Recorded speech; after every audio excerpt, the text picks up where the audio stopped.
Assalamualaikum warahmatullahi wabarakatuh. Selamat pagi Bapak Ibu Guru SMP Negeri 1 Songgon. Bagaimana kabarnya hari ini? Alhamdulillah. Luar biasa, berprestasi. Terima kasih. Semoga pada pagi hari ini kita dalam keadaan sehat dan selalu bahagia. Amin. Bapak Ibu, perkenalkan nama saya Ira Ratnasari dari calon guru penggerak angkatan 10 Kabupaten Banyuwangi. Pada kesempatan hari ini, izinkan saya untuk memberikan diseminasi budaya positif untuk Bapak Ibu di SMP Negeri 1 Songgon. Pada kesempatan kali ini, tujuan diadakan diseminasi yang pertama adalah ini adalah tugas saya di calon guru pendidikan guru penggerak. Yang kedua, kami harus menebarkan ilmu ya. Kami harus menebarkan ilmu sedikit yang kami peroleh kepada sekolah. Yang ketiga, izinkan saya untuk mengajak Bapak Ibu semuanya untuk bekerja sama dan berkolaborasi untuk mewujudkan budaya positif yang ada di sekolah kita tercinta, yaitu SMP Negeri 1 Songgon. Oh ya, sebelumnya belum afdol nih kalau saya belum berpantun.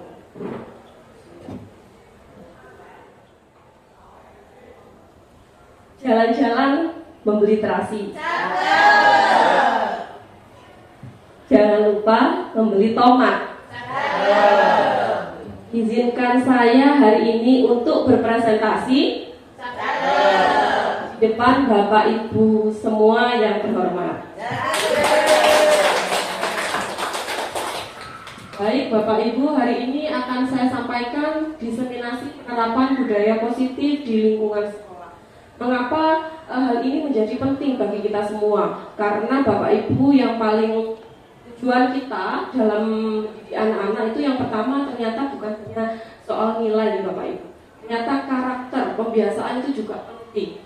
Nah, ini juga materi yang baru saja saya dapatkan di pendidikan guru penggerak. Saya berdiri di sini bukan saya lebih hebat, bukan saya lebih pintar atau lebih banyak ilmunya, tidak. Tapi saya di sini untuk mengajak Bapak Ibu guru semua bekerja sama dan berkolaborasi untuk menciptakan sekolah yang nyaman, aman, dan menyenangkan untuk murid. Bapak Ibu, sebelum kita mulai kegiatan presentasi, izinkan saya untuk menyampaikan ulang tujuan pendidikan menurut Ki Hajar Dewantara. Tujuan pendidikan menurut Ki Hajar Dewantara yaitu menuntun segala kodrat yang ada pada anak agar mereka dapat mencapai keselamatan dan kebahagiaan yang setinggi-tingginya, baik sebagai manusia maupun sebagai anggota masyarakat. Nah, perlu digarisbawahi di sini kira-kira apa nih Bapak Ibu yang perlu digarisbawahi sebagai seorang pendidik? Di sini adalah kata-kata menuntun. Kata-kata menuntun. Nah, garis tebal pada tujuan pendidikan yaitu kita sebagai guru harus menuntun. Menuntun apa Bapak Ibu? Menuntun dalam kebaikan ya. Menuntun pembiasaan yang baik, menuntun memberikan contoh, memberikan teladan yang baik.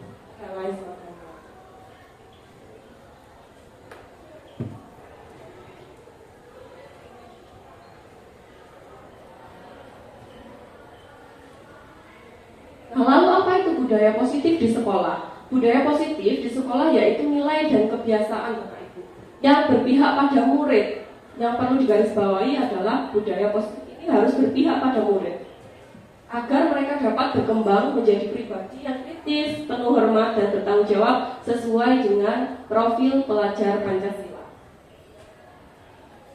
Nah, pada pembahasan kali ini, pada diseminasi kali ini, izinkan saya menyampaikan konsep utama dalam budaya positif. Ada 7 materi yang akan saya sampaikan hari ini kurang lebih selama 1 jam yang akan datang, yaitu perubahan paradigma belajar, disiplin positif, kebutuhan dasar manusia, motivasi perilaku manusia, restitusi posisi kontrol, keyakinan kelas, dan segi restitusi. Nah, ini saya dapatkan di dengan guru penggerak kurang lebih selama 3 minggu.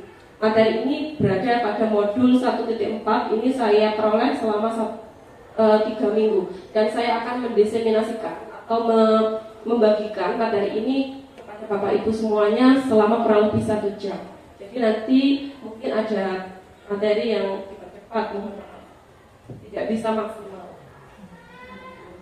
Nah, yang pertama Bapak Ibu, perubahan paradigma belajar.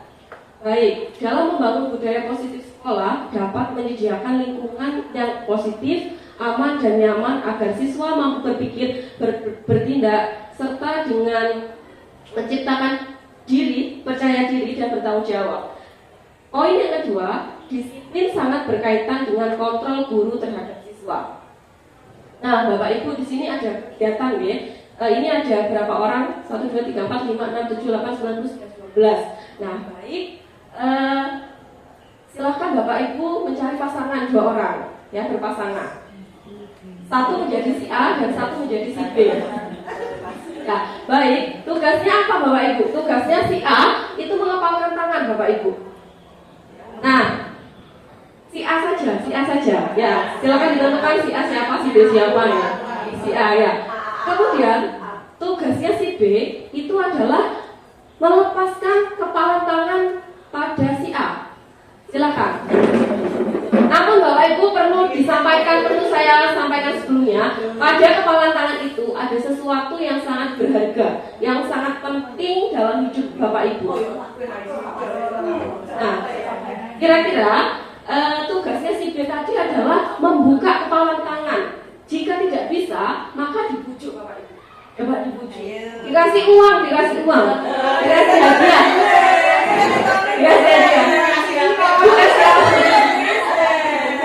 Dikasih kue. Nah, sekarang gantian Bapak Ibu.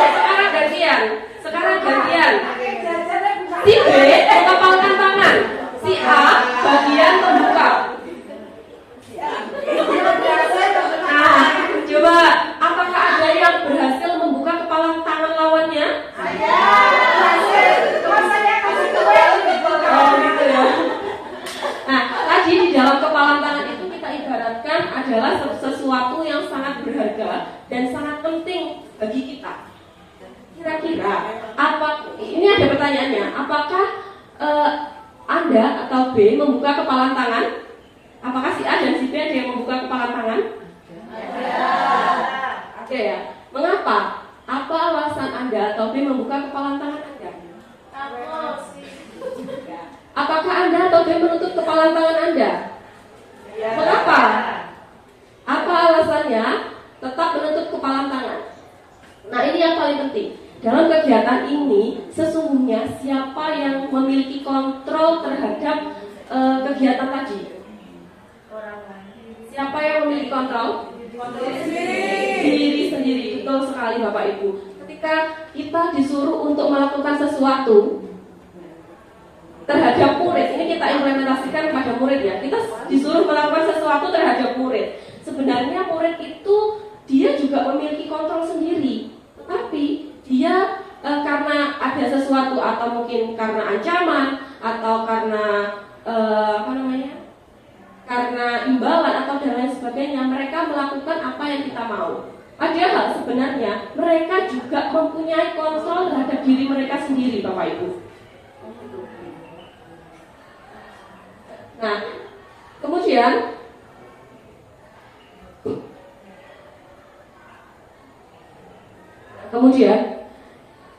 kontrol tersebut berkaitan dengan perubahan paradigma belajar. Menurut psikiater dan pendidik Dr. William Glasser, dalam kontrol teori yang kemudian hari berkembang dan dinamakan choice theory, meluruskan beberapa miskonsepsi tentang makna kontrol. Tadi kita sepakati ya, yang berhak memiliki kontrol terhadap diri kita adalah kita sendiri. Orang lain tidak berhak untuk menentukan kita.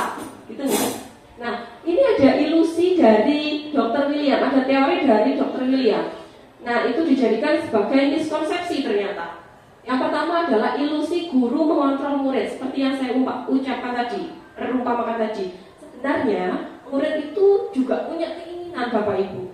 Mereka terkadang mengikuti apa yang kita mau itu karena ya karena terpaksa gitu.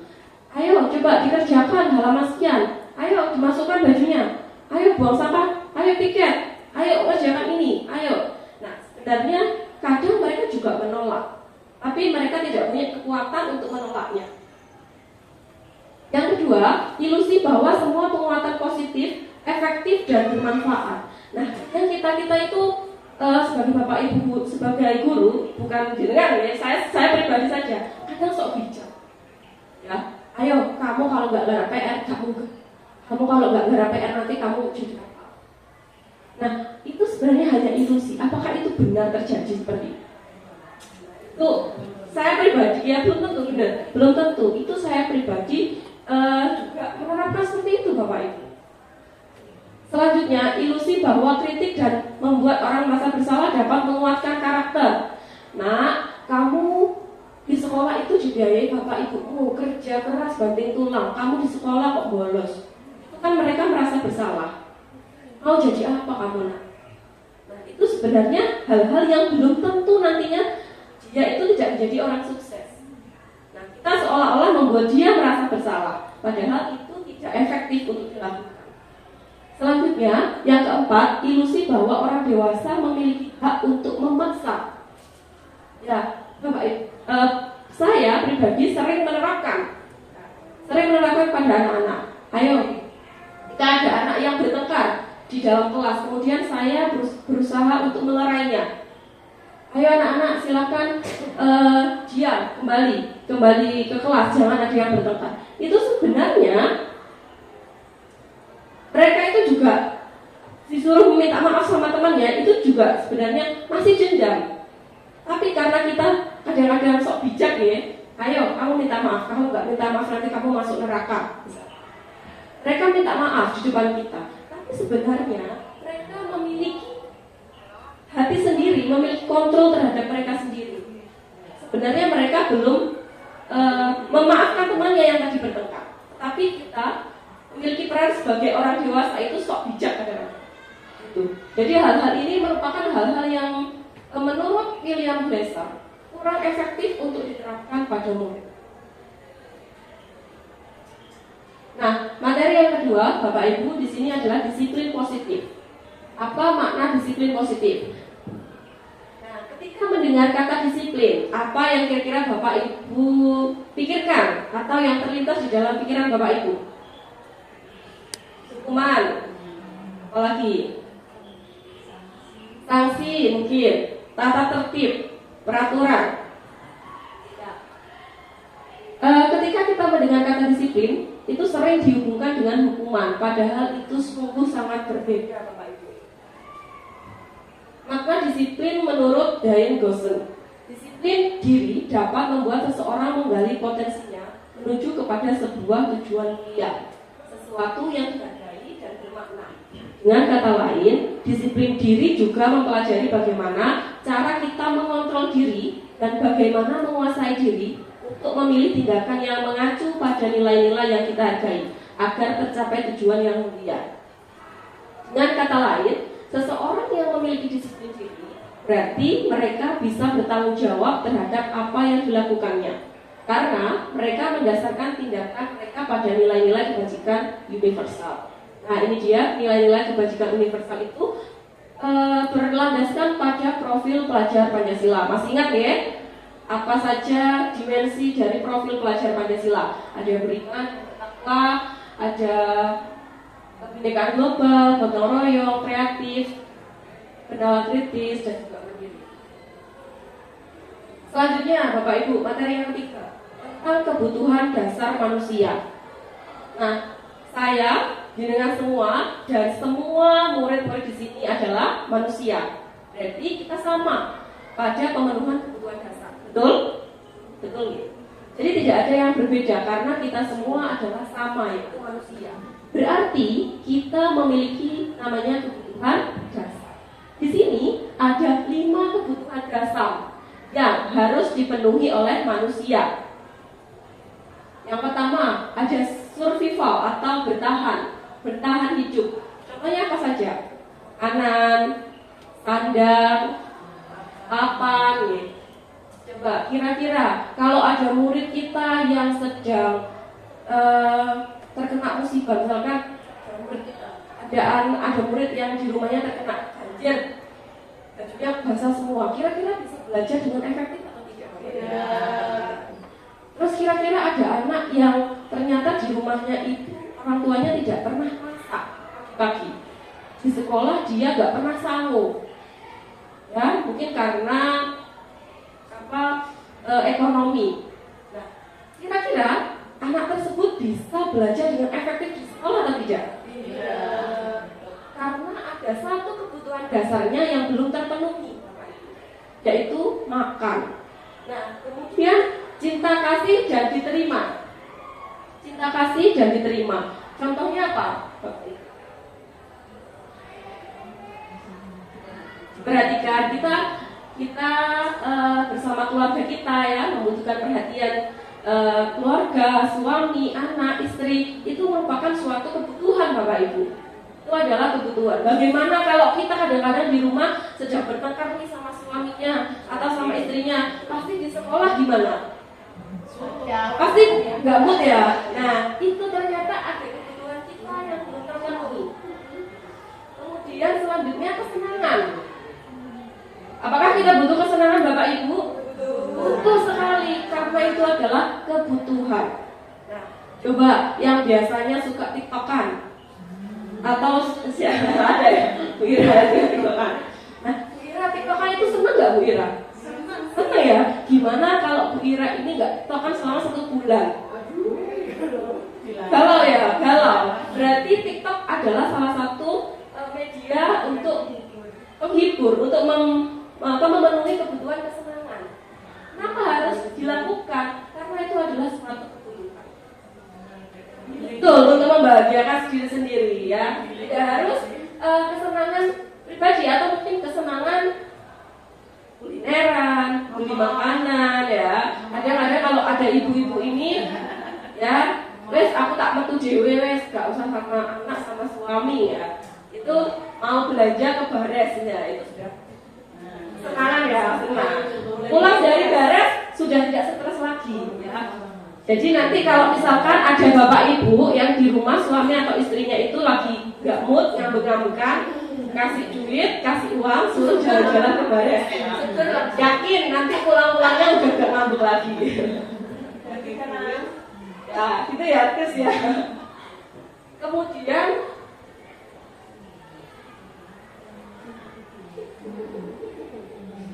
selanjutnya penguasaan. Apakah butuh ya Bapak Ibu? Kita kadang-kadang juga butuh untuk dihargai ya. Butuh untuk apa ya? Oh, ini adalah hasil kerja saya. Terkadang kita merasa seperti itu nggak Bapak Ibu? Ya, kadang kita kalau sudah bekerja ternyata kita tidak diakui, tidak ada apresiasi atau tidak ada balas budi dan terima kasih. Kadang kita juga merasa kecewa gitu ya. Sama juga dengan anak-anak. Kadang anak-anak sudah mengerjakan tugas susah-susah ya, sudah berusaha ternyata tidak dinilai benar. Mereka akan merasa kecewa. Selanjutnya kebebasan. Kebebasan ini butuh penting tidak Bapak Ibu?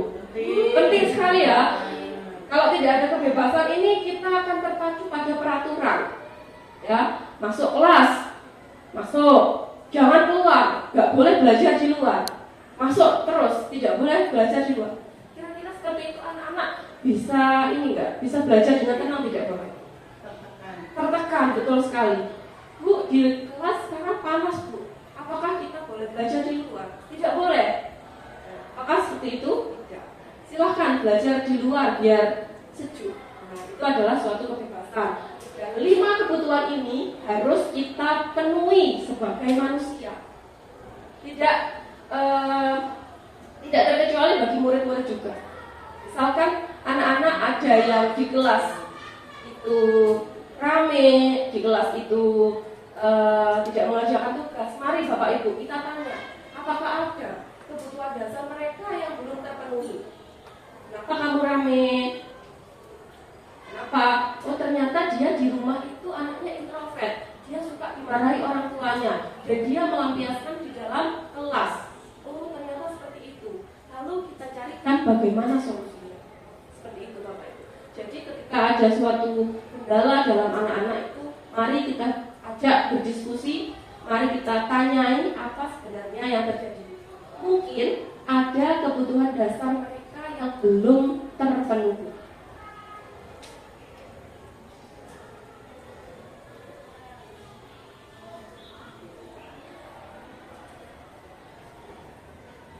Nah, Bapak Ibu, di sini ada suatu kasus ya, tapi tidak berbahaya. Bukan kasus narkoba ya. Ibu Ria, guru kelas 6 di SD Permais, sedang bingung menghadapi ulah salah satu murid di kelas bernama Agus. Beberapa anak telah datang dan mengeluhkan. Agus yang seringkali meminta bekal makan siang, mereka dengan paksa. Jika Anda menghadapi situasi seperti Bu Ria, apa yang akan Anda lakukan? Menurut Anda, kira-kira apa alasan Agus melakukan hal itu? Nah, Agus ini suka sekali meminta bekal dengan paksa kepada temannya. Kira-kira ketika Bapak Ibu sekalian menjumpai kejadian demikian, apa yang Bapak Ibu lakukan? Menanyakan kepada Agus, kenapa sampai meminta paksa? Nah, dan menanyakan kira-kira apa alasan Agus untuk melakukan hal demikian.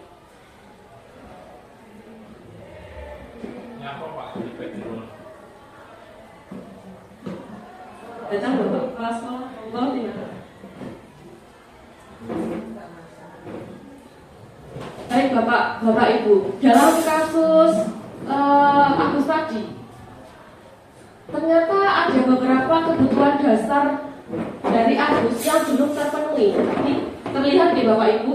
Yang pertama, Agus lapar dan orang tuanya tidak membawakan bekal makan siang. Nah, ternyata Agus ini lapar sehingga dia bisa memaksa temannya untuk meminta makanan.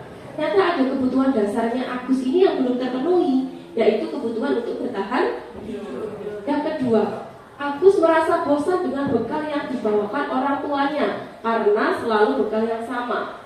Ya, mungkin saja Agus ini ternyata sudah diberi bekal sama orang tuanya, tetapi menunya itu saja, sehingga Agus merasa bosan. Betul. Jadi kebutuhan apa yang tidak terpenuhi? Kebebasan. Terus teman Agus janji perhatikan Agus. Nah, ternyata ketika Agus meminta bekal kepada temannya itu, dia itu ternyata membutuhkan perhatian. Dia membutuhkan perhatian temannya yang mungkin tidak didapatkannya sebelumnya. Jadi dia itu melakukan itu biar temannya perhatian. Nah, berarti itu kebutuhan dasar apa yang belum terpenuhi? Kebutuhan diperhatikan, kasih sayang, betul. Selanjutnya, Agus hanya iseng dan dia ingin menikmati ekspresi wajah temannya yang kesal. Nah, berarti dia itu jahil ya, tipe-tipe anak yang jahil. Berarti dia ini kebutuhan yang ingin dia salurkan, yang ingin dia penuhi adalah kesenangan. Selanjutnya, dia merasa hebat karena temannya jadi takut dan marah dan menuruti keinginannya. Berarti ini adalah pemenuhan penguasaan, betul sekali.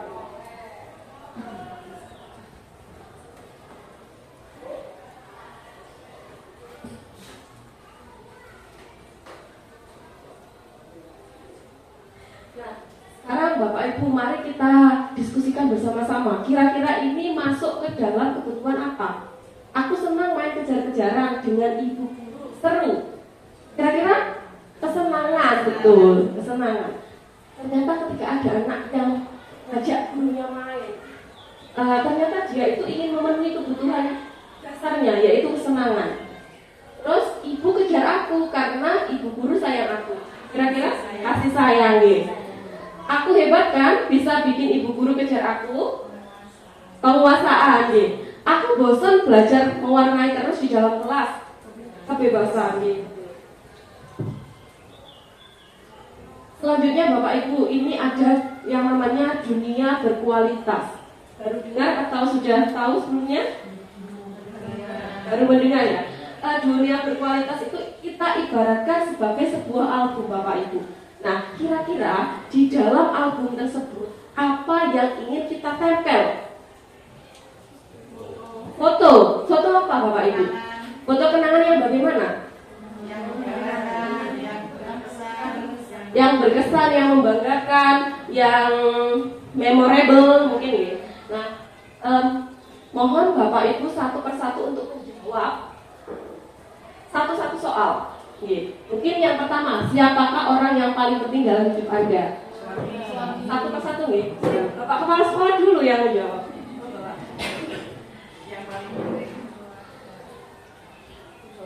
Yang paling penting ya saya.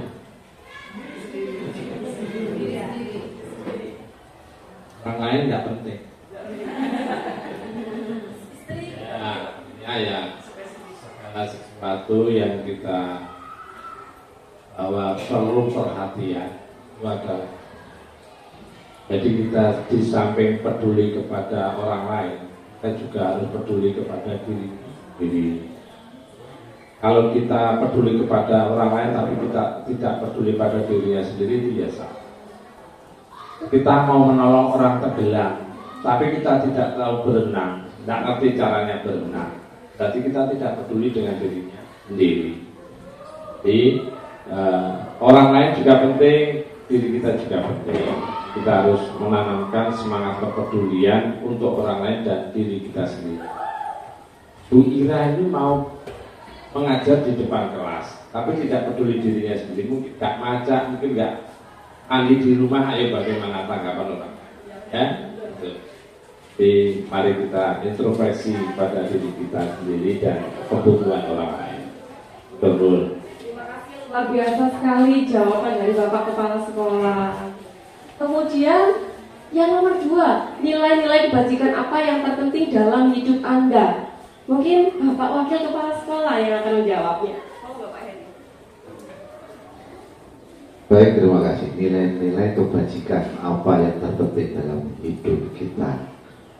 Nilai-nilai kebajikan yang saya rasakan tentunya perhatian, kasih sayang, itu yang terpenting. Iya. Terima kasih Bapak Wakil Kepala Sekolah. Tepuk tangan, luar biasa sekali. Selanjutnya, soal selanjutnya, kalau Anda menjadi orang yang ideal, karakter atau sifat apa yang Anda paling inginkan pada diri Anda? Nah, ini silakan yang mau menjawab, atau mungkin Dwi.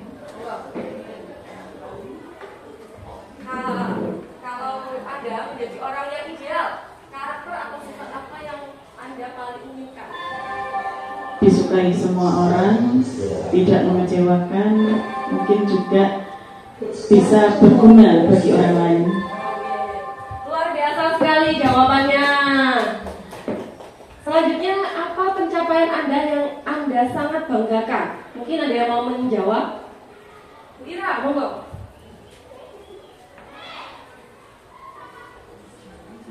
Apa pencapaian Anda Pencapaian banggakan? yang banggakan diri yaitu menjadi P3K, karena perjuangan saya mulai dari nol, seorang ibu rumah tangga yang belum punya penghasilan dengan 2 orang anak, lalu jadi guru honorer bertahan selama 10 tahun, lalu diangkat menjadi P3K adalah suatu sangat kebanggaan tersendiri bagi saya. Ya, terima kasih. Luar biasa sekali jawabannya. Kemudian, apa pekerjaan ideal bagi Anda? Mungkin jawabannya sama ya, kita semua ya, sebagai seorang pendidik ya. Ceritakan bagian perjalanan hidup Anda di mana Anda merasa itulah titik puncak hidup Anda. Mungkin ada yang mau menjawab ini? Monggo, Pak Danang. Oh, itu bisa. Oke.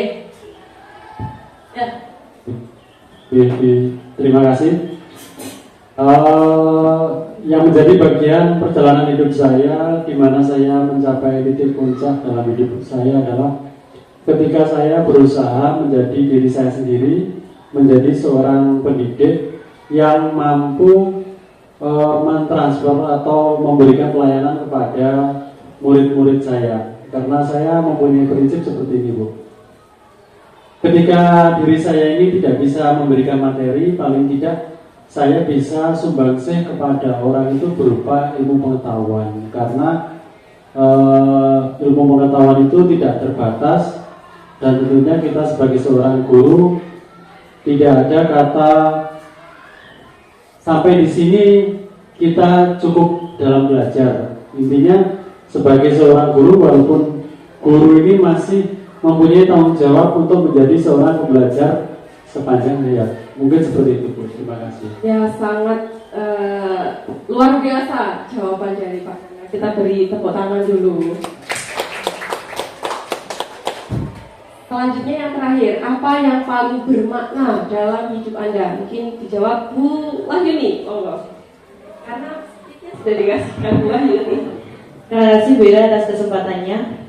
Apa yang paling bermakna dalam hidup Anda? Kalau menurut saya, ketika kita hidup, yang paling bermakna itu adalah bermanfaat bagi orang lain. Itu saja. Artinya ketika kita bisa memberikan manfaat banyak kepada orang lain, pastinya orang lain akan membutuhkan kita juga. Artinya kita yang ada di situ bisa bermanfaat dan berguna untuk semua orang. Itu saja mungkin dari saya, Bu Ira. Terima kasih atas waktunya. Assalamualaikum warahmatullahi wabarakatuh. Waalaikumsalam. Baik, terima kasih Bapak Ibu guru hebat semuanya. Kita beri aplaus semuanya untuk kita. Nah, apa yang dapat kita ambil dari kegiatan barusan Bapak Ibu? Nah, yang harus kita tanamkan, yang harus kita terapkan adalah semua orang ini mempunyai dunia berkualitasnya masing-masing. Nah, kita sebagai seorang pendidik, sebagai seorang guru, mari kita bersama-sama menuntun murid, membersamai murid untuk menciptakan dunia berkualitas mereka, sehingga kita akan menjadi bagian dari dunia berkualitas mereka yang akan nantinya ditempelkan kepada album hidup mereka masing-masing. Jadi kita bisa memberikan sumbangsih, meskipun itu nanti hanya sedikit, gitu. Nah, memasuki materi yang keempat, yaitu teori motivasi perilaku manusia. Bapak Ibu, ternyata dalam melakukan suatu hal itu ada teorinya. Ada 3 macam teori manusia itu melakukan suatu hal. Yang pertama Bapak Ibu, itu dia karena takut dihukum atau dia merasa tidak nyaman. Nah, contohnya bagaimana?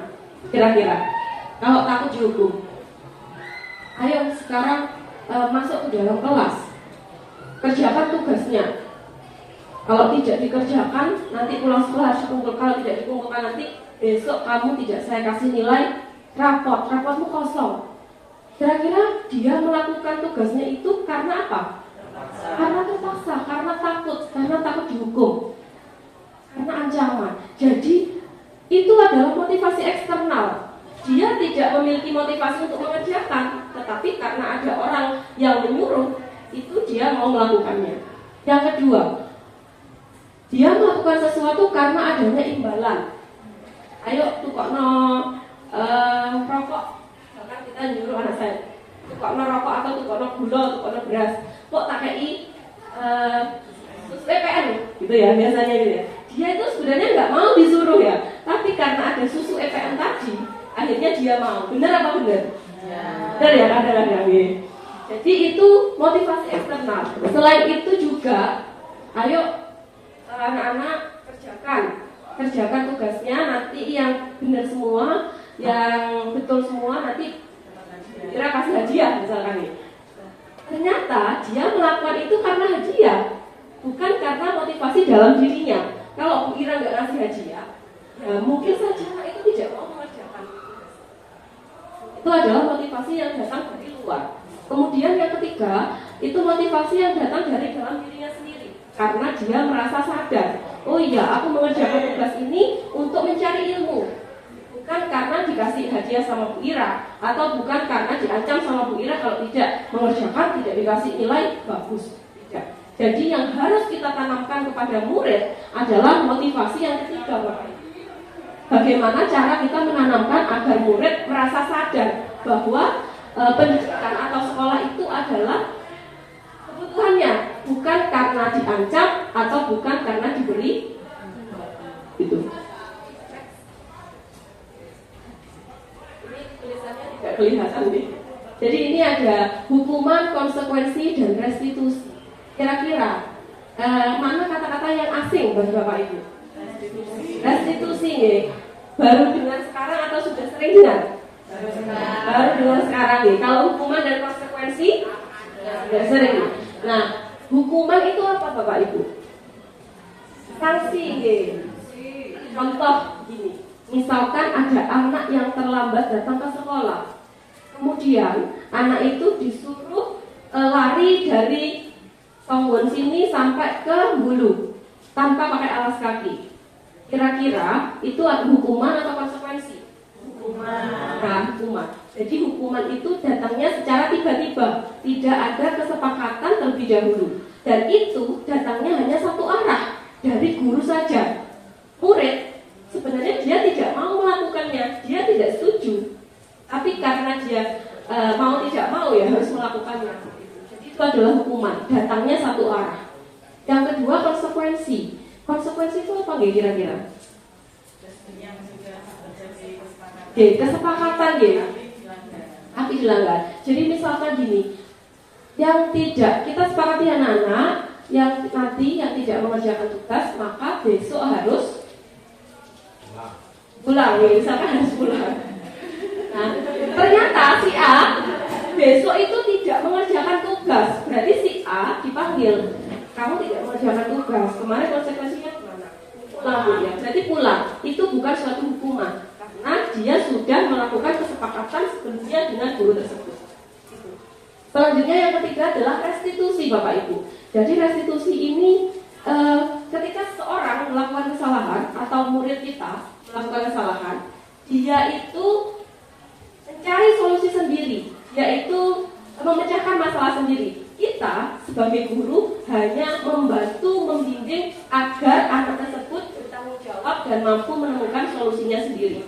Nah, pada ketiga ini yang paling ideal diterapkan adalah yang restitusi, karena itu akan memberikan pembelajaran kepada siswa agar dia mampu dan bertanggung jawab untuk bisa mencari solusi sendiri.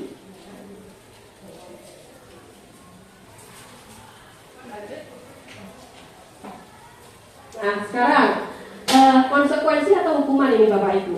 Mencatat 100 kali dalam buku kalimat. Nah, lari mengelilingi lapangan basket 2 kali karena terlambat. Hukuman. Membersihkan coretan yang dibuatnya di meja tulis. Konsekuensi ya. Murid diminta untuk push up 15 kali karena tidak menggunakan masker ke sekolah. Apa konsekuensi? Berdiri di depan kelas sambil mengangkat kaki 1 karena tidak bisa menjawab. Membersihkan WC karena merusak pensil teman. Lari keliling lapangan karena terlambat saat pelajaran PJOK.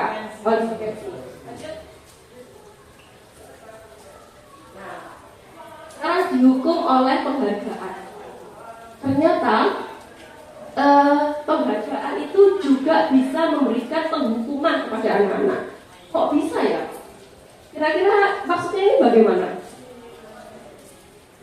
Dihukum oleh penghargaan. Ketika kita sering sekali memberikan apresiasi atau bukan apresiasi, memberikan imbalan kepada murid kita. Ayo yang mengerjakan nanti dapat 100 tak kasih coklat. So, waktu ulangan gitu lagi. Ternyata jika itu dilakukan secara terus-menerus itu tidak baik. Itu merupakan ya, karena ada harapannya tadi coklat. Ketika tidak dikasih coklat, maka dia tidak akan melakukan hal itu. Hal itu juga tidak baik diterapkan. Atau misalkan kita punya seorang anak, ya saya punya seorang anak. Anak nangis minta jajan saya belikan, minta mainan saya belikan, minta ini dan itu saya belikan. Kira-kira itu baik atau tidak baik? Karena ketika dia minta mainan, suatu hari minta mainan, saya tidak punya uang, maka dia akan merasa sangat kecewa sekali. Karena sudah terbiasa dikasih imbalan, dikasih apa yang dia mau, seperti itu. Jadi kita memberikan sesuatu secara terus-menerus itu ternyata juga tidak baik. Apa pengaruhnya? Pengaruh jangka pendek dan jangka panjang. Penghargaannya itu tidak efektif, dapat merusak hubungan, dapat mengurangi ketepatan, dapat mengurangi kualitas, dapat mematikan kreativitas. Penghargaan yang menghukum dan motivasi dari dalam diri itu. Ini sepertinya tidak kelihatan ya, tapi sama ya yang tadi. Lanjut Bu Eri. Lanjut. Nah, baik Bapak Ibu, kita sudah memasuki budaya positif yang kelima, yaitu restitusi atau posisi kontrol guru. Ini adalah menurut saya sangat penting untuk saya pribadi diterapkan di sekolah sebagai seorang guru. Nah, bagaimana posisi kita di sekolah ini? Yang pertama, guru sebagai penghukum. Yang kedua, pembuat merasa bersalah. Yang ketiga, sebagai teman. Yang keempat, sebagai pemantau. Dan yang kelima, sebagai manajer. Nah, ini ada ciri-cirinya nih Bapak Ibu. Ciri-ciri posisi kontrol guru. Ketika guru itu bilang gini, saya kecewa sekali dengan kamu. Kenapa kamu tidak mengerjakan tugas? Padahal orang tuamu sudah ngasih kamu uang untuk sekolah dengan benar, dengan rajin. Ternyata kamu nggak kerjakan. Saya kecewa sekali dengan kamu. Posisi guru yang seperti itu berposisi sebagai pembuat orang merasa bersalah. Selanjutnya, kamu tidak pernah benar melakukannya. Kamu selalu salah. Kamu dikasih tugas nggak pernah benar, selalu dapat 20. Itu adalah posisi sebagai penghukum. Kemudian, ayolah lakukan demi Bapak Ibu. Ada kata-kata seperti itu posisi sebagai teman. Selanjutnya, apakah kamu mau mendapatkan stiker bintang hari ini? Nah, itu sebagai pemantau, karena mungkin sebelumnya Bapak Ibu guru tersebut sudah memperhatikan anak tersebut. Bagaimana kamu bisa menyelesaikan masalah ini? Nah, ini posisi sebagai manajer. Kamu selalu yang paling terakhir. Ini sebagai penghukum. Biasanya Bapak Ibu, ketika guru sebagai penghukum itu ada ciri-cirinya. Dia nadanya itu mengancam, keras, nada tinggi, sambil melotot mungkin, sambil nunjuk-nunjuk. Itu ada ciri-cirinya nih. Kalau sebagai pembuat merasa bersalah, ya ciri-cirinya kayak tadi. Kamu itu di sekolah nih, misalnya wong tua nah dia kan merasa bersalah. Kemudian jika bersama teman, bisa nanti dirangkul atau diajak ngobrol dengan rileks. Ayolah, ngobrol seperti kita, gitu ya. Kemudian sebagai manajer. Nah, pada posisi manajer ini adalah posisi kontrol yang paling ideal yang diterapkan untuk murid. Jadi di antara kelima posisi kontrol ini, yang sangat ideal untuk diterapkan terhadap murid adalah posisi sebagai manajer. Nah, Bapak Ibu, mohon untuk menuliskan posisi kontrol apa yang sering dilakukan terhadap murid. Ini jujur saja, tidak usah dibuat-buat ya, nggak apa-apa, jujur aja. Dan itu nanti tidak usah dikumpulkan, disimpan untuk sendiri. Tidak usah dicontek-contekkan kepada teman sebelahnya ini.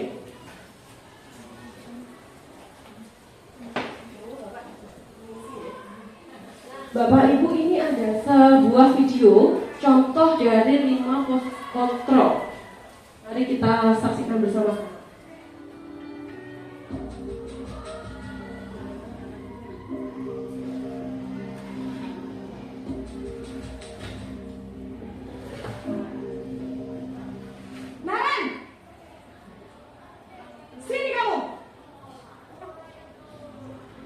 Selamat pagi, Bu. Selalu terlambat. Kamu deh, pasti terlambat. Maaf, Bu. Saya... Apa? Apa coba? Alasan kamu apa lagi? Kapan sih kamu tidak terlambat? Malas sekali ya kamu jadi anak. Saya... Dasar pemalas. Gak kapok-kapok sih kamu. Sudah berapa kali terlambat? Sana, kamu keliling lapangan basket 2 kali. Kenapa saya harus keliling lapangan basket, Bu? Kenapa? Kamu melawan ibu. Berani-beraninya jawab. Sudah terlambat, masih berani jawab pula. Sekarang, keliling lapangan basket 5 kali sekalian. Biar kapok. Cepat. Pergi sana ke lapangan basket. Nah, itu tadi contoh posisi kontrol penghukum. Nada bicaranya keras, matanya melotot, gitu. Dan ada konsekuensi atau ada hukuman yang diberikan.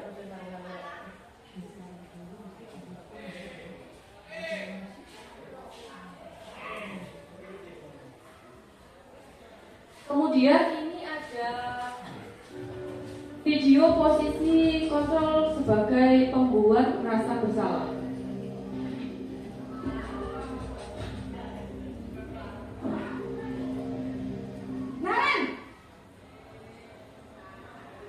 Naren lagi ya Bu. Selamat pagi Bu. Naren, kamu kenapa terlambat lagi nak? Ya Tuhan Naren, kamu senang ya bikin ibu susah ya? Kalau kamu terlambat lagi, nanti ibu yang ditegur bapak kepala sekolah nak. Disangka ibu tidak bisa membina kamu. Duh, gimana ini? Maaf Bu.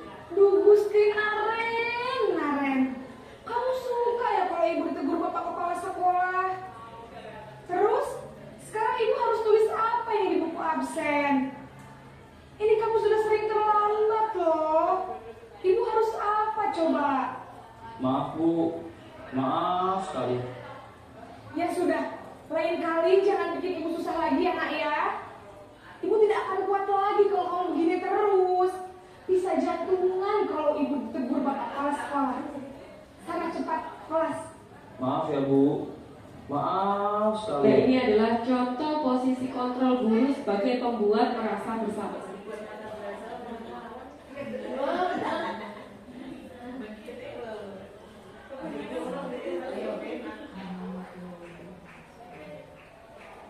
Selanjutnya ini adalah video posisi kontrol guru sebagai teman.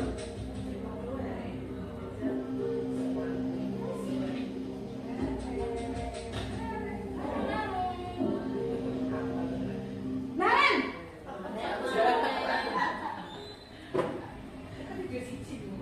Selamat pagi Bu. Wah, sudah jam berapa ini nak? Terlambat lagi ya sayang. Iya Bu. Habis ibu saya lupa bangunkan saya Bu. Kamu malah menyalahkan ibu kamu. Kamu bukannya anak yang larinya paling kencang. Kok terlambat sih? Iya Bu. Saya memang terlambat bangun tadi. Jadi biarpun saya lari kencang, tetap gak kekejar Bu. Ya sudah sana. Nanti lain kali larinya lebih kencang lagi ya. Biar gak terlambat lagi. Bikin seneng ibu. Demi ibu. Bisa kan? Bisa lah Bu. Ya sudah sana masuk kelas. Ibu beresin urusan absen kamu.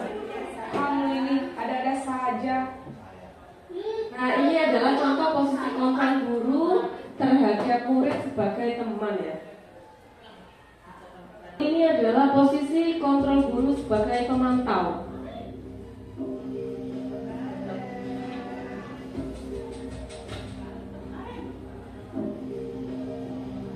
Naren!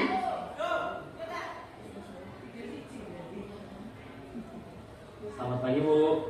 Naren, apa peraturan sekolah kita tentang jam berapa kita harus masuk sekolah, nak? Kita harus di sekolah jam 7 Bu. Iya betul, sekarang sudah jam 7.20. Naren sudah tahu konsekuensinya jika terlambat hadir. Paham Bu. Saya harus tinggal kelas pas jam istirahat selama 20 menit. Iya benar, konsekuensinya demikian. Jadi nanti jam 9.30 pas istirahat, kamu harus tinggal di kelas, kerjakan tugas tambahan untuk ketertinggalan kamu, ya? Baik Bu. Ini adalah posisi kontrol sebagai seorang pemantau. Lalu yang terakhir, posisi kontrol sebagai seorang manajer.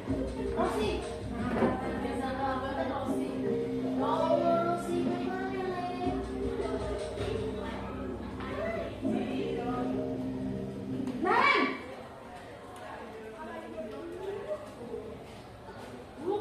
Selamat pagi Bu. Selamat pagi Naren. Maaf Bu, saya terlambat. Iya, sekolah masuknya jam 7, sekarang sudah jam 7.20. Jadi sekarang bagaimana ini Naren? Maaf Bu, saya lupa setel alarm saya semalam. Baiklah, menurut kamu, keyakinan sekolah yang mana yang perlu kamu tingkatkan? Menghargai diri sendiri dan orang lain mungkin ya Bu. Setuju. Jadi, apakah Naren meyakini prinsip saling menghormati tersebut? Iya Bu, saya meyakininya. Apakah Naren bersedia memperbaiki masalah keterlambatan ini? Bersedia Bu. Bagaimana kamu akan perbaiki masalah keterlambatan ini? Saya akan coba untuk tidak lupa menyetel alarm saya Bu. Baik, kalau Naren lupa menyetel alarm di rumah, ada orang yang kira-kira bisa bantu mengingatkan tidak? Ada Bu, kakak saya, Kak Emma. Ada lagi selain Kak Emma?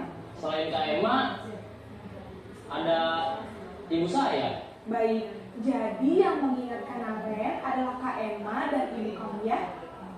Kira-kira akan mulai setel alarm kapan nih Naren? Setelah pulang sekolah, akan segera saya lakukan.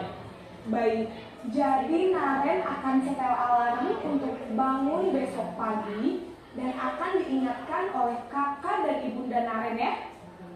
Ada lagi yang mungkin perlu dilakukan Naren agar tidak terlambat bangun lagi?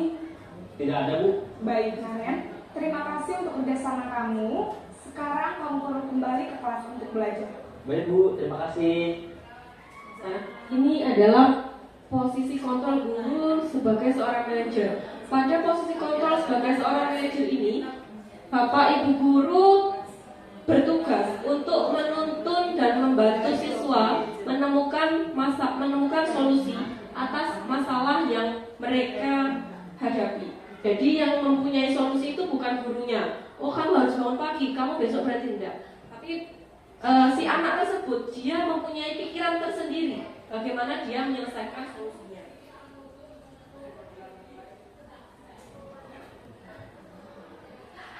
Nah, ini ada ciri-cirinya Bapak Ibu. Penghukum itu biasanya menghadik, menunjuk-nunjuk, berkaca, membentak, hukuman fisik. Membuat dampaknya apa? Anak menjadi dendam.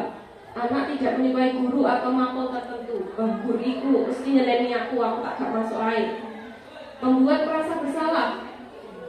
Suaranya lembut, guru menyatakan kesalahan pada siswa dan guru. Dampaknya membuat siswa merasa bersalah. Dia akan merasa rendah diri dan menarik diri.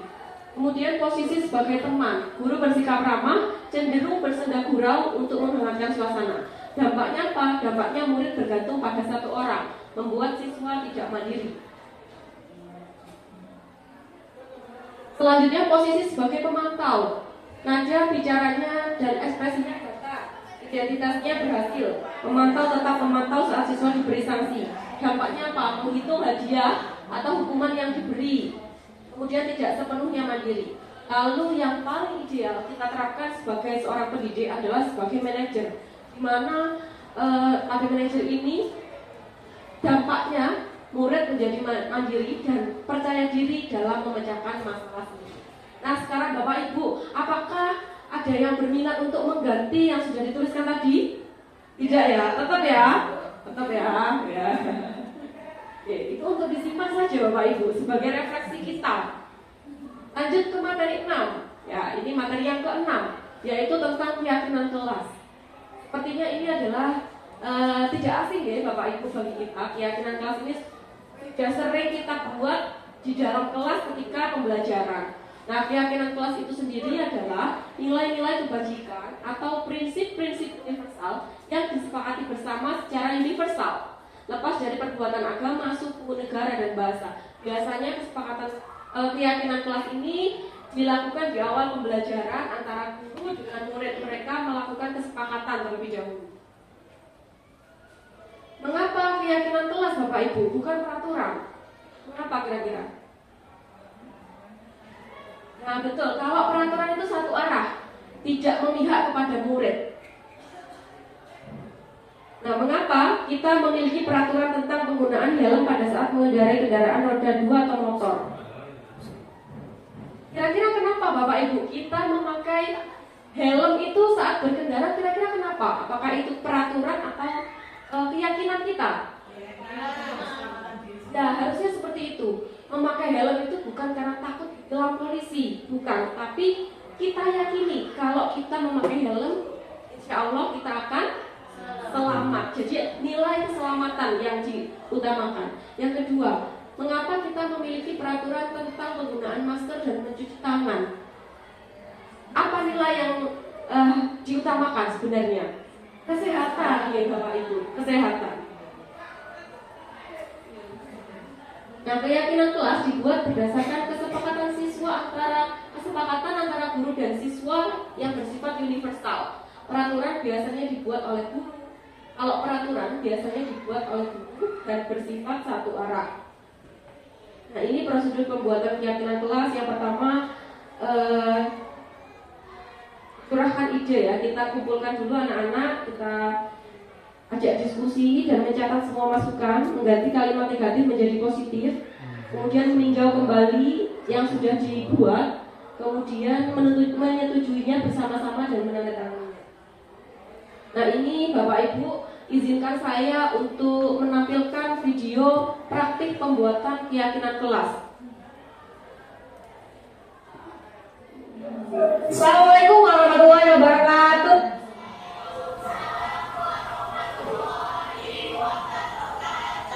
Selamat pagi anak-anak hebat.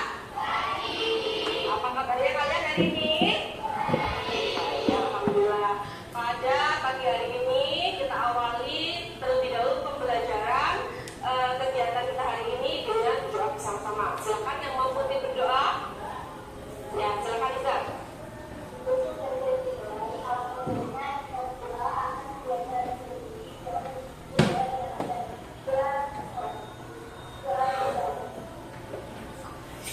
Ya, bagi anak ada yang tidak masuk hari ini.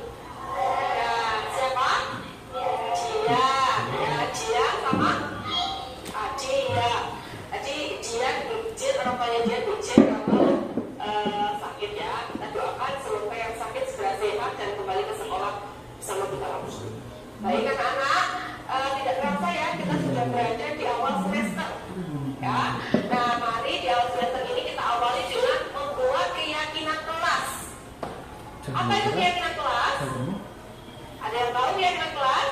Nah, keyakinan kelas adalah nilai-nilai yang akan kita terapkan, nilai-nilai kebajikan yang ingin kita terapkan kepada diri kita. Ya, untuk apa? Untuk mengubah menjadi lebih baik. Ya, karena yang terpenting itu ternyata tidak hanya soal nilai anak-anak ya, soal nilai rapor, nilai tertulis itu tidak, tetapi yang tidak kalah pentingnya adalah nilai karakter, benar sekali. Nah, di awal pembelajaran ini, mari kita buat keyakinan kelas kita bersama-sama ya. Tuliskan nilai-nilai positif apa saja yang ingin kalian capai di kemudian hari. Nah, Bu Ira akan membagikan kertas sticky-note ini ya kepada kalian satu persatu. Silahkan kalian tuliskan nilai-nilai apa yang ingin kalian terapkan untuk membantu kalian, kita semua ini menjadi lebih baik.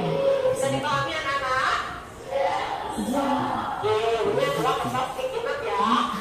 Jangan kebalik tulisnya, karena ini yang bagian belakang adalah ya. Kita bagikan ya.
silakan sini biar maju ya. Oke anak-anak, sebelumnya kita sebelum membuat kesimpulan, kita ganti dulu kalimat yang negatif menjadi kalimat yang positif ya. Jadi misalkan nih di sini tidak boleh datang terlambat. Harusnya gimana? Datang tepat waktu. Oke, silakan bisa ditulis pasnya. Datang tepat waktu. Ya, datang tepat waktu. Kira-kira datang tepat waktu itu mempunyai nilai apa ya, Nana? Ya, disiplinan. Bagus sekali. Datang tepat waktu. Oke. Mempunyai nilai disiplinan. Oke, sudah ditulis disiplinan ya. Tapi pelajaran juga harus jawab. Oke, coba menjadi kalimat positif gimana? Ya, oke, ini sama ya, ini hampir sama. Kelas harus bersih, ini sama. Kemudian belajar dengan tidak membolos. Oke, sama ya. Tidak ramai di kelas. Kira-kira kalau kita menjadi kalimat positif gimana? Apa ya? Kondusif atau tetap kondusif di dalam kelas. Mengandung nilai apa ya, Nana? Kira-kira mengandung nilai apa ya? Kalau harus kondusif di dalam kelas, ketika ada guru yang menerangkan, kalian harus mendengarkan. Itu berarti menghargai. Oke. Terus, oke, tidak datang terlambat. Sama ya. Harus saling tolong menolong. Saling tolong menolong. Ya, nah, saling tolong menolong itu berjumlah ya. Oke. Terus tidak mencontek. Kan ya, ada yang suka membuli di sini? Oh, tentu tidak ya. Tidak boleh membuli teman. Sama ya, berarti saling tolong menolong tadi ya. Peduli mas, baik bersih, jangan membolos saat pelajaran. Nah, setelah kita diskusikan bersama dan kesimpulan, ternyata ada pemikiran-pemikiran kalian yang sama, ya, sehingga nanti dijadikan satu seperti ini. Nah, coba kita baca bersama-sama ya. Nah, coba ayo ya. Bersama-sama, 1, 2, 3.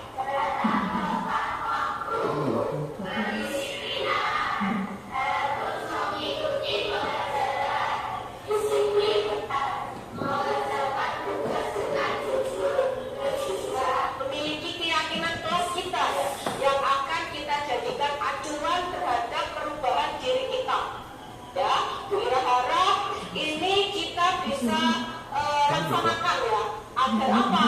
Agar kita bisa menjadi orang-orang yang lebih baik, menjadi orang disiplin, tanggung jawab, suka kebersihan, menghargai, peduli, dan jujur. Nah, kemudian setelah ini kita sudah sepakati, kita akan tuliskan nih di sini nih ya.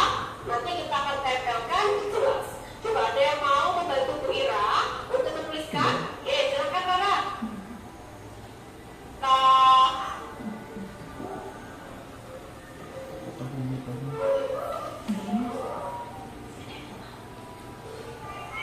Sudah Rara? Terima kasih. Baik anak-anak, alhamdulillah kita sudah membuat keyakinan kelas kita ya, yang nantinya akan kita tempel. Nah, tahap terakhir adalah karena tadi kita sudah sepakat ya, kalau ini kita buat secara bersama-sama. Sekarang kita beri tanda tangan dulu ya. Jadi nanti setiap anak silahkan maju, mulai dari Adit ya, berurutan. Silahkan menuliskan tanda tangan di sini dan namanya ya. Boleh di mana aja, di bawah sini boleh ya. Silakan Adit. Baik anak-anak, sudah semuanya? Apakah sudah semua ya? Terima kasih anak-anak. Kita beri tepuk tangan untuk kita semua. Oke. Nanti setelah ini keyakinan kelas yang sudah kita sepakati bersama ini kita tempel di dinding kelas untuk kita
Baik Bapak Ibu, memasuki budaya sekolah yang terakhir yaitu segitiga restitusi. Seperti yang sudah disampaikan di awal tadi, bahwa restitusi itu membantu siswa untuk memecahkan masalah mereka sendiri, ya, membantu siswa menjadi lebih memiliki tujuan, disiplin positif serta memulihkan dirinya setelah berbuat salah.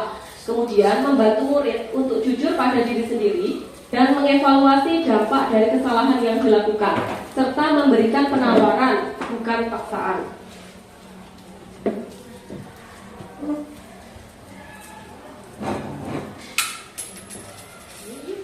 Nah, pada kegiatan segitiga restitusi ada 3 tahapan Bapak Ibu yang harus dilalui. Yang pertama adalah menstabilkan identitas. Yang kedua adalah validasi kebutuhan. Dan yang ketiga adalah menanyakan keyakinan. Ini ya, menstabilkan identitas. Langkah-langkahnya atau kata-katanya sudah seperti ini.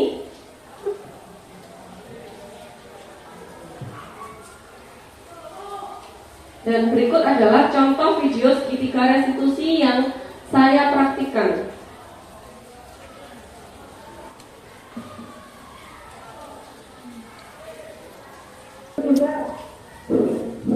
Apa kabarnya Iza hari ini? Alhamdulillah baik Bu. Ya, Iza, apakah Iza tahu kenapa Ira memanggil Iza ke sini? Iya Bu. Tadi pagi Pak Ali selaku guru matematika Iza memberitahu Bu Ira sebagai wali kelas diberitahu oleh Pak Ali bahwa ketika jam pelajarannya Pak Ali kemarin Iza tidak masuk kelas.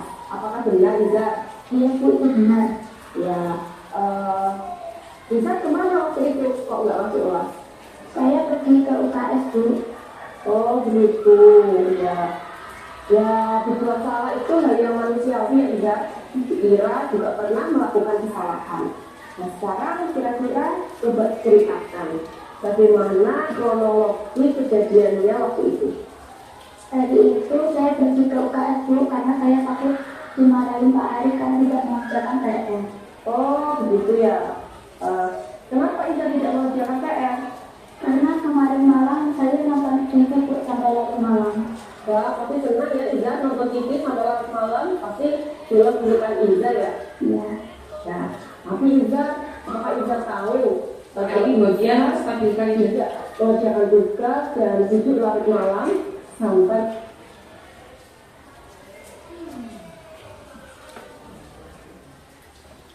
membolos pelajaran itu adalah hal yang merugikan. Apakah Iza tahu itu merugikan? Iya Bu, itu merugikan ya. Jadi Iza sudah tahu kalau itu hal yang merugikan. Oke. Nah sekarang mari kita kembali ke keyakinan kelas yang sudah kita sepakati ya Iza. Coba Ira sekarang tanya. Apakah nilai yang sudah kita terapkan di kelas namun belum Iza lakukan? Apa ya kira-kira? Nilai bertanggung jawab dan disiplin Bu. Ya, bertanggung jawab ya, disiplin. Sekarang apakah Iza bersedia untuk memperbaikinya? Ya Bu, saya bersedia. Oke, senang sekali mendengarnya. Nah, mari Iza kita bersama-sama mengindahkan keyakinan kelas yang sudah kita sepakati ya. Ya. Nah, kira-kira setelah ini apa yang akan Iza lakukan untuk memperbaiki kesalahan? Saya akan meminta maaf kepada Pak Ari Bu dan berjanji tidak akan mengulanginya lagi. Dan saya akan mengerjakan tugas-tugas yang tertunda. Ya, nah kira-kira kalau ada guru yang memberikan tugas lagi, apakah Iza akan mengerjakannya? Iya Bu, saya akan segera mengerjakannya. Iya, bagus. Alhamdulillah. Nah, Iza langsung ya. Minta tolong sama Bu Ira kalau ada kendala-kendala dalam belajar, dalam mengerjakan tugas, jangan sungkan-sungkan minta tolong sama Bu Ira selaku anak Iza. Iya, alhamdulillah, terima kasih Iza belajar. Nah itu tadi contoh segitiga restitusi terhadap masalah murid yang tidak mengerjakan tugas. Semoga Iza menjadi orang yang sukses dan bermanfaat di masa yang akan datang.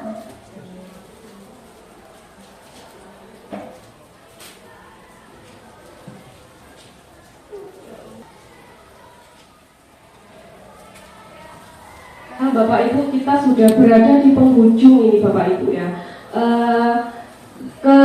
7 materi tadi adalah penutup kegiatan diseminasi kita pada hari ini. Mungkin ada yang ingin disampaikan, satu patah kata atau dua patah kata dari Bapak Ibu. Silakan, Bu Ayu.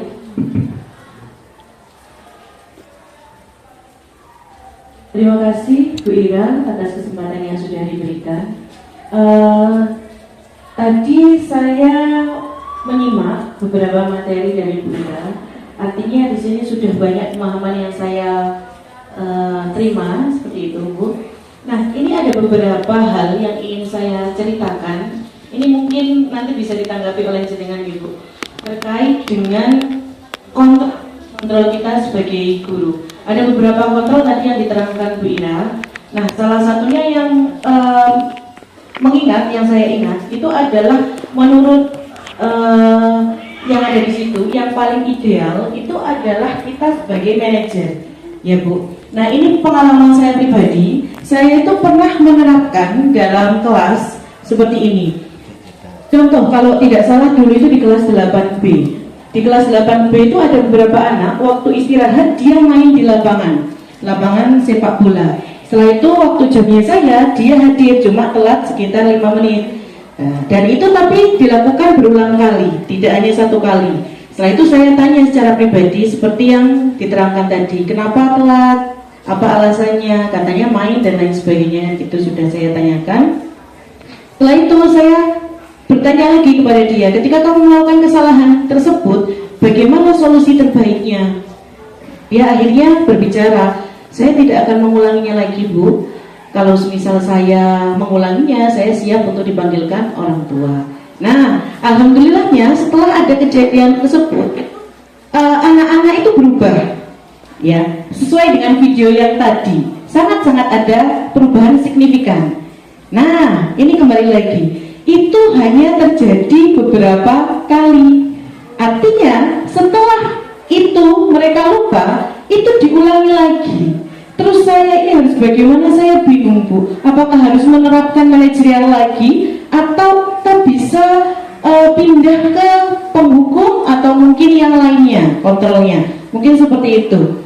Karena menurut saya yang ideal itu bisa diterapkan bagi murid-murid yang biasa. Nah, ketika ada murid-murid yang luar biasa, hitungannya ya sangat luar biasa sekali karena murid-murid kita itu sangat luar biasa, itu bagaimana gitu? Apakah kita juga bisa sebagai penghukum? Kalau memang kita boleh sebagai penghukum yang seperti apa? Itu mungkin sharing ya dengan Bapak Ibu guru yang lainnya, biar kita juga sama-sama meningkatkan SMP Negeri Songgon menuju ke arah yang lebih baik. Itu saja Bu Ira, terima kasih. Wassalamualaikum warahmatullahi wabarakatuh. Terima kasih Bu Ayuni. Pertanyaannya sangat bagus sekali ya. Izinkan saya menjawabnya. Jika Bu Ayuni sudah menerapkan posisi kontrol sebagai manajer kepada anak-anak, namun ternyata itu hanya dilakukan 2 atau 3 kali saja, kita kembali lagi Bu kepada motivasi seseorang melakukan suatu hal. Itu ada 3, karena takut, karena dapat imbalan, atau karena motivasi diri. Berarti anak tersebut belum memiliki motivasi dalam dirinya. Mungkin takut karena dihukum Bu Wahyuni atau tak dikasih imbalan sama Bu Wahyuni, tapi mereka belum masuk ke motivasi yang tertinggi, yaitu motivasi kesadaran diri. Nah, bagaimana peran kita? Ya, kita sebagai guru harus terus membantu siswa, menuntun siswa, mendidik siswa, Bu. Kita bayangkan, Bu, kalau misalkan semua siswa ini sudah pinter, sudah bagus karakternya, sudah sopan, sudah rajin, tugas kita sebagai guru yang mendidik tadi bagaimana?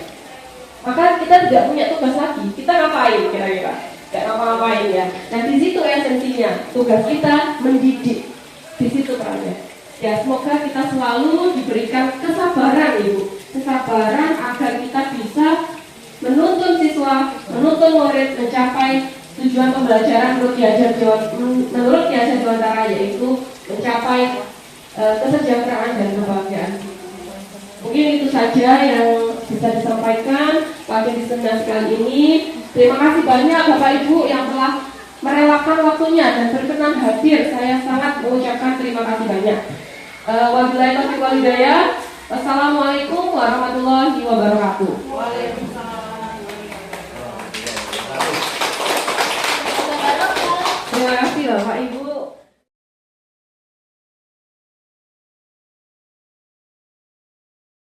Warahmatullahi wabarakatuh. Perkenalkan, nama saya Danang Budiawan, asal sekolah dari SMP Negeri 1 Songgon. Saya di sini sebagai seorang guru BK. Saya mengucapkan banyak-banyak terima kasih atas pemahaman diseminasi yang telah dilakukan oleh Bu Ira Ratnasari pada program pendidikan guru penggerak angkatan 10. Pada kesempatan kali ini, kami diberikan wawasan yang sangat berharga. Yang dulunya sekolah kami belum menerapkan budaya positif, pada hari ini telah diberikan pengetahuan mengenai budaya positif. Mudah-mudahan setelah diseminasi yang dilaksanakan pada hari ini, sekolah kami bisa mewujudkan sekolah yang dapat menerapkan budaya positif sehingga dapat memberikan pelayanan yang terbaik bagi murid. Terima kasih, saya akhiri. Wassalamualaikum warahmatullahi wabarakatuh. Semangat untuk Bu Ira, semoga sukses pendidikan CGP-nya. Assalamualaikum warahmatullahi wabarakatuh. Perkenalkan, nama saya Nurwahyuni. Saya adalah guru IPS di SMP Negeri 1 Songgon. Di sini saya akan memberikan beberapa pengalaman saya terkait mengikuti diseminasi yang sudah disampaikan oleh guru penggerak yang ada di SMP Negeri 1 Songgon angkatan ke-10. Intinya saya banyak berterima kasih karena dengan adanya diseminasi ini dari para guru penggerak yang ada, kita semua mendapatkan ilmu yang sangat bermanfaat. Terutama saya pribadi banyak sekali sebelumnya tidak mengetahui tentang keyakinan kelas dan lain sebagainya, tapi sekarang sudah mulai mengerti. Terima kasih untuk ilmu yang sudah diberikan kepada kami. Saya sangat berterima kasih intinya ya. Seperti itu saja yang bisa saya sampaikan. Wassalamualaikum warahmatullahi wabarakatuh. Assalamualaikum warahmatullahi wabarakatuh. Perkenalkan, nama saya Muhammad Fatan Kizar Asyafiq dari kelas 7C. Saya sangat senang dengan cara Bu Ira membantu menyelesaikan masalah saya di kelas. Terima kasih Bu Ira.